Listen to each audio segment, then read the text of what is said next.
ഏറ്റവും ബഹുമാനാദരവുകൾ നിറഞ്ഞ സഹോദരങ്ങളെ, ഭാരതത്തിൻ്റെ 78ാമത് സ്വാതന്ത്ര്യദിനം ആഘോഷിക്കുന്ന ദിവസത്തിലാണ് നാം ഇന്നുള്ളത്. നമുക്കറിയാം, നമ്മുടെ മഹാഭാരതം ഒരുപാട് കഷ്ടപ്പാടുകളുടെ ഇന്നലകളെ നമുക്ക് ഓർമ്മപ്പെടുത്തിക്കൊണ്ടാണ് ഓരോ സ്വാതന്ത്ര്യദിനവും നമ്മളിലേക്ക് കടന്നു വരുന്നത്.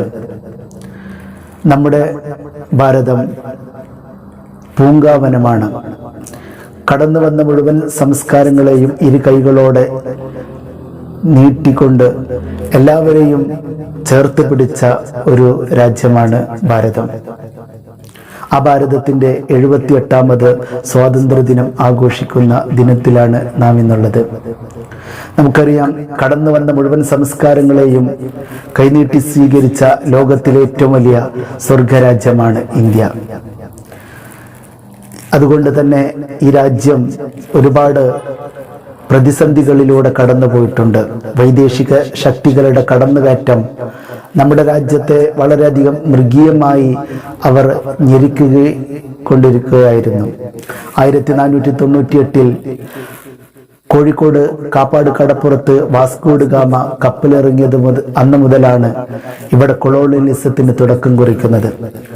നമ്മുടെ മണ്ണിൽ കടന്നു വന്നിട്ട് ഇവിടുത്തെ സമ്പത്തും ഇഞ്ചി, ഏലം, കുരുമുളക് പോലത്തെ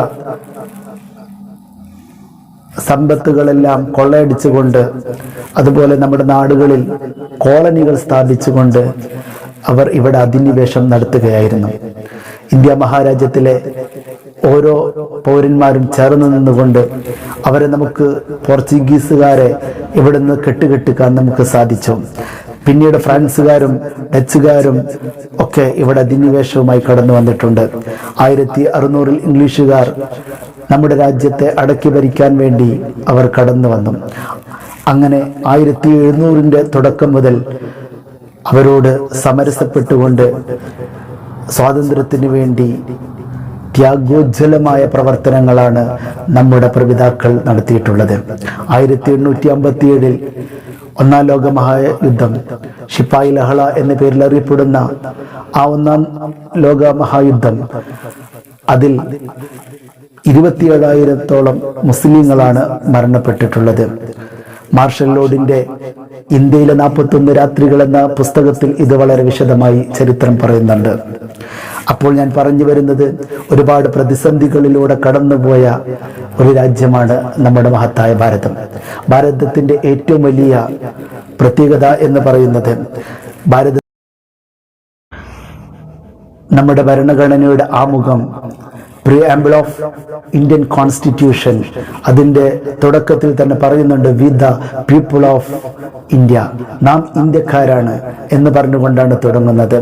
അതുകൊണ്ട് നമ്മൾ ബഹുസ്വര സമൂഹത്തിൽ ജീവിക്കുന്ന ആളുകൾ, എല്ലാ മതജനവിഭാഗങ്ങളും തോളൊരുമ്മി സ്നേഹത്തോടെ ഐക്യത്തോടു കൂടെ നാം ജീവിക്കേണ്ടതുണ്ട്. നമുക്കറിയാം, ഇന്ത്യയെ ലോകം വിശേഷിപ്പിക്കുന്നത് പൂങ്കാവനം എന്നാണ്. ഒരു ഉദ്യാനമാവണമെങ്കിൽ ഒരുപാട് ചെടികളും പൂക്കളും എല്ലാം ചേരുമ്പോഴാണ് അവിടെ ഉദ്യാനമാകുന്നത്. നമുക്കറിയാം, മുഴുവൻ മതജനവിഭാഗങ്ങളും തോളൊരുമി ഐക്യത്തോടുകൂടെ സ്നേഹത്തോടുകൂടെ ചേർന്ന് നിൽക്കുമ്പോഴാണ് ഈ മഹത്തായ ഭാരതം ഉദ്യാനമായി മാറുന്നത്. അതുകൊണ്ട് എല്ലാ മതജനവിഭാഗങ്ങളും ഐക്യത്തോടുകൂടെ സ്നേഹത്തോടുകൂടെ സ്വരുമയോടുകൂടെ ചേർന്ന് നിൽക്കാൻ നമുക്ക് സാധിക്കട്ടെ എന്ന് പ്രത്യാശിച്ചുകൊണ്ട് ഞാൻ അവസാനിപ്പിക്കുന്നു. അസ്സലാമു അലൈക്കും വറഹ്മത്തുള്ളാഹി വബറകാതുഹു.